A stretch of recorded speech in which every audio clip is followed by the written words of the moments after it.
사이다 가슴이 뻥 뚫린다 사이다 혈중이 사라진다 사이다 꽉 막힌 시사 이슈 사이다처럼 시원하게 뚫어드립니다. 매일 낮 12시 20분 오태훈의 시사본부. 가을 당신 생각을 펴놓은 채 잠이 들었습니다. 어렵고 힘들 때 또 이 시인이 우리가 못 보던 걸, 못 느끼던 감정을 또 더 건드려주거든요. 그래서 참 귀한 것 같습니다. 한민록은 코로나 시대 시사 매일 오후 5시 5분 주진우 라이브. 지금 시각은 8시 30분입니다. KBS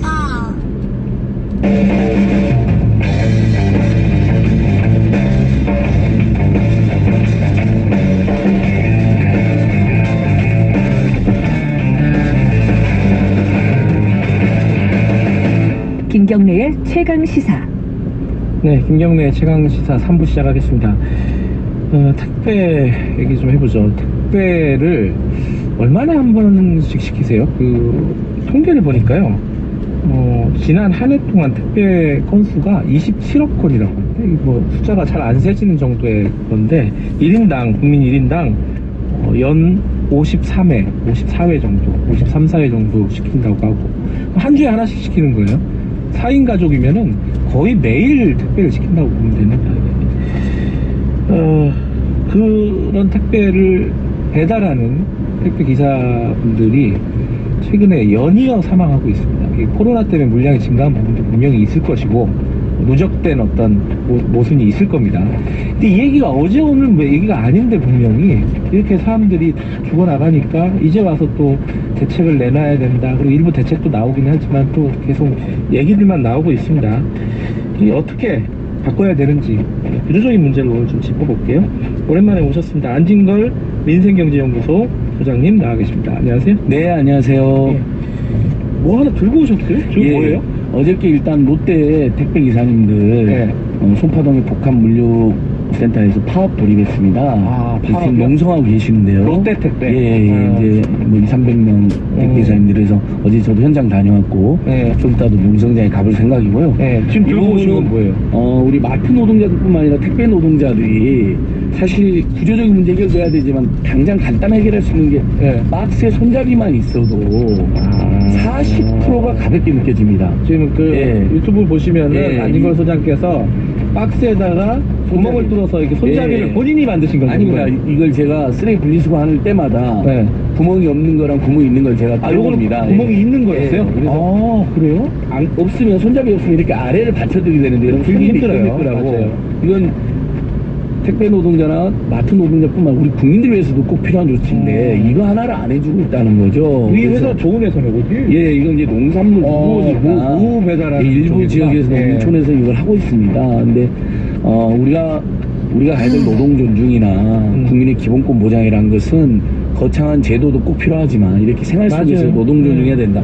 택배 기사님들 보면 막 10시, 11시에도 산더미 같이 이렇게 택배 이렇게 들고 올라가는 거 보면 엘리베이터에 이게 손잡이만 있어도 들고 다니도 편하시거든요. 이 손잡이 하나가 하중을 한 40% 줄여준대요. 그래서 예. 저희 특별히 준비했고요. 예. 택배와 관련해서도 너무 아쉬운 게 물론 이제 문재인 정부에서 지금 대통령도 직접 나서고 또 대책을 촉구해서 일부는 현실되고 있습니다만 제가 보기엔 속도가 느립니다. 대책이? 그다음에 국회 대책, 국회에서도 보면 너무 다른 것으로 정쟁을 많이 합니다. 사실 이런 걸로 싸워야 되는데 누가 더 잘하느냐. 그래서 제가 올드릭 하나 가지고 9월 달에 이미 추석 전에 택배 물량 폭증한다. 이러다가 다 죽는다는 경고를 했습니다. 실제로 이렇게. 택배 노동자 예. 바로사 대책위원회에서 바로사 대책을 만들었고요. 시민단체들까지 이제 나서서 이거 더 이상 국민들의 가장 귀중한 노동을 해주시는 분들인데, 그래서 그때 핵심 대책으로 분류 작업을 반드시 추가 인력을 투입해야 된다.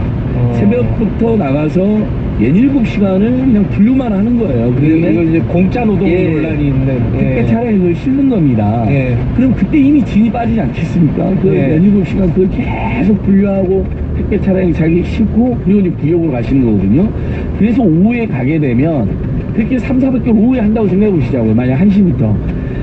400개라고 계산하면 10시간이면 1분에 하나씩 해야 됩니다. 맞아요. 1분에 하나씩. 예, 그러니까 1시에 출발해도 11시에 끝나니까 요즘에 우리 애청자님들도 보면 10시, 11시, 심지어 12시에 기사님들을 종종 뵐 거예요. 새벽에도 예, 마주치기도 하고 아니면 집 앞에 놓고 하시기도 하고 고맙다는 말씀 한마디 못 드리고 그분들은 휙 떠나시고 예. 그래서 이렇게 하니까 어떻게 되겠습니까? 저 너무 힘들어요. 예. 이렇게 기사님들이 이제 그 유명한 그 카톡을 남겼잖아요. 한진 택배기사님. 아. 저 너무 힘들어. 과로사 당하기 바로 직전에. 그래서 저희는 과로사 했다고 하지 않습니다. 과로사 당했다고 표현합니다. 아니, 과로사를 당했다. 15시간, 16시간을 몇 달 동안 사람을 굴리는데 어떻게 사람 살아납니까? 이분 같은 경우는 새벽 5시까지 예, 했다는 예. 뭐 그런 카톡을 남겼잖아요. 그렇게 돌아가시니까 택배기사님 유가족들 중에 여러분들이 여보 당신 하는 꼭 풀어주겠어요. 이제 생존 배우자들이 이렇게 나섰더라고요. 그리고 저희 시민들도 이제 택배기사님들 힘내자. 근데 응원만 하는 게 아니라 구조적인 대책을 세워달라. 그리고 제발 이분이 또 유명한 분이 있었죠. 오늘은 더 늦어. 한진 그 CJ대한통운 택배가 어르신 아버님한테 아버지한테, 예. 아버지 오늘은 더 늦어요. 맨날 10시, 11시에 들어갔는데 오늘은 더 늦는다. 그리고 그날 저녁에 돌아가셨어요. 그래서 더 이상 주지 말아야 나서게 된 겁니다. 그래서 쉽게는 이렇게 박스에 손잡이부터 만들어 주고요. 그다음에 바로 구조조정으로 들어가겠습니다. 지금 분류 작업 이야기 했잖아요. 그래서 CJ가 4,000명, 네. 롯데하고 한진택배가 이제 순서대로 이제 CJ가 점유율이 한진이 롯데가 3인데요. 네. 1,000명씩 분류 인력을 투입하게 됐습니다. 그리고 공공기관이 우체국도 3,000명을 투입하게 됐는데요. 이거 시민 여러분 잘 감시해야 됩니다. 대책 발표해놓고 제대로 이행하는 경우가 있는데 일본 공공용 우체국만 해도 3,000명을 분류 작업에 투입하겠다고 아직까지 이행을 안 하고 있습니다. 아, 많은 시간 꽤 됐는데. 그래요. 그리고 CJ하고 지금 한진하고 롯데도 발표를 했는데 단계적 뭐 이런 표현이 있습니다. 자꾸 그때 6,000명 그 사이에 그냥 너무 우리나라 물량은 지금 30, 40% 폭증되어 있고 노동 시간이 늘어난 건 우리 눈으로도 보이지 않습니까? 아니, 근데 이번에 코로나 때문에 그 물량이 폭증해서 회사는 돈을 엄청 벌었더라고요. 맞습니다. 물류 회사들은. 방금 전에 앵커께서 말씀해 주셨지만 CJ대한통운이 점유율 50%인데 우리나라 예. 택배업계에서요. 지난 분기에만 4억 개를 날랐답니다. 예. 그러면 벌써 그 4분기 계산하면 올해만 16억 개가 넘게 나르게 될 것이고 예. 그러면 50%니까 전체 택배 물량은 30억 개 훌쩍 넘어가는 상황이 되고요. 그래서 영업 CJ대한통운 늘어났는데 일반 CJ대한통운의 영업이익은 1년 3천억 안팎에 달할 것으로 지금 추정되고 있습니다. 그러니까 저희가 읽으면 아무리 시민운동, 소비자운동을 한다 해도 회사가 망할 것, 어려운데 막 몰아붙이지는 않거든요.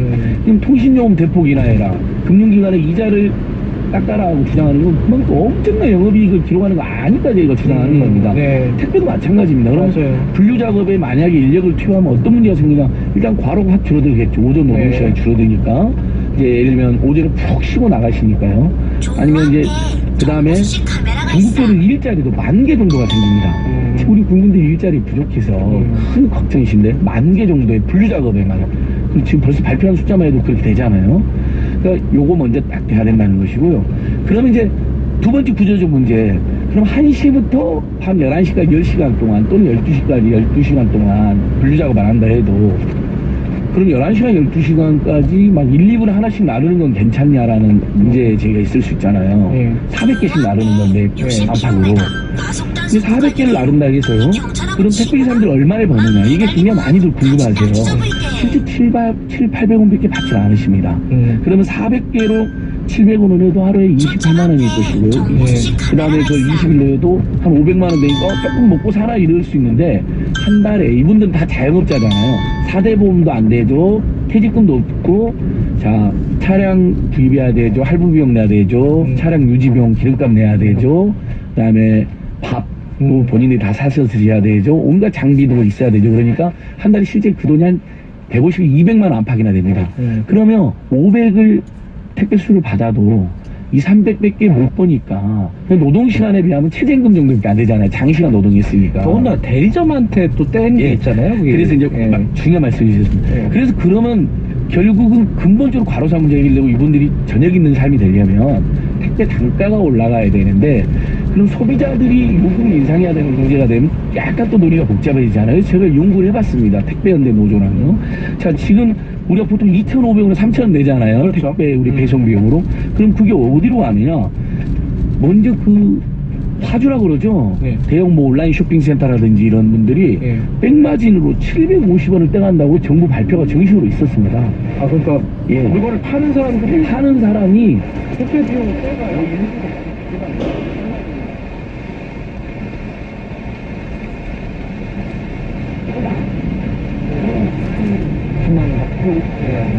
서로 되거든요. 4,000원에서 우리 10% 20% 나는 변동이 돼야 된다. 20%는 295면 500에서 750원이 이렇게 나눠가지고 구조되어 있으니까. 자, 기사님들이 지금 어떻게 이야기하냐면요. 만약에 우리가 지금 750원을 받고 있지만 150원만 올라가도 물량 20% 정도를 줄일 수가 있다. 그러면 그래도 2, 300원 벌면서 또는 뭐 조금 더 발로 뛰면 3, 400원 벌면서 네. 노동시간을 줄일 수가 있다는 거죠. 예. 그러면 그만큼 택배기사들은 그분들이 노동시간을 줄이게 되면 아까 분류작업에서 10,000명을 준비해야 되는 것처럼 예. 택배기사님을 더 뽑아야 됩니다. 지금 전국의 택배기사님은 5만 명인데 실제로 지금 6만 명 정도를 향해 가고 있거든요. 택배 물량이 급증해서. 예. 근데 어쨌든 이분들이 나는 저기 단가가 750원에서 한 900원 정도로 또는 1,000원 정도로 올라갔기 때문에 예. 그 노동시간을 줄이겠다 하게 되면 예. 그만큼 사람도 뽑아야 되잖아요. 물량 급증했으니까. 그러니까 또 두 번째 일자리가 생기는데 여기서 대리점들이 10%, 20% 떼가는데 얼마나 고약한 구조로 되어 있냐면요. 시대에 대한 통운에 지금 택배기사님들이 한 2만 명이 넘는 거로 지금 예. 1위 회사니까. 근데 대리점만 2,000개 안팎인 거로 추정이 되고 있습니다. 너무 많죠. 중간에서 떼가는 게 너무 많구나. 예, 그리고 그분들이 한 10명 안팎의 택배기사님을 관리하는데요. 택배사님들이 이렇게 대규모로 모여있으면 노동조합을 통해서 단체 행동할까봐 잘게 쪼개놓은 겁니다. 추정컨대. 근데 당연히 그렇게 많은 대리점이 있으니까 이제 조금 이제 우리가 예전 봉건시대 표현으로 마름 같은 분들이 많이 계시니까 그분들이 그 상황에서 예를 들면 어떤 경우는 수를 10%만 받는 경우도 있고 20%까지 바라보는 경우도 있고 갑질을 하는 경우도 있고 저번에 사망하신 분 중에 한 분이 갑질 당했다. 이제 노잼 택배에서 이제 갑질 당했다. 심지어 대리점에서 갑질 당했다. 내게 만들었다. 그만두려고 네. 하면 뭐 위약금도 내야 되는 상황이다. 사람 예. 불러오지 않으면 못 그만두게 그러니까 하고. 그 예전에 예.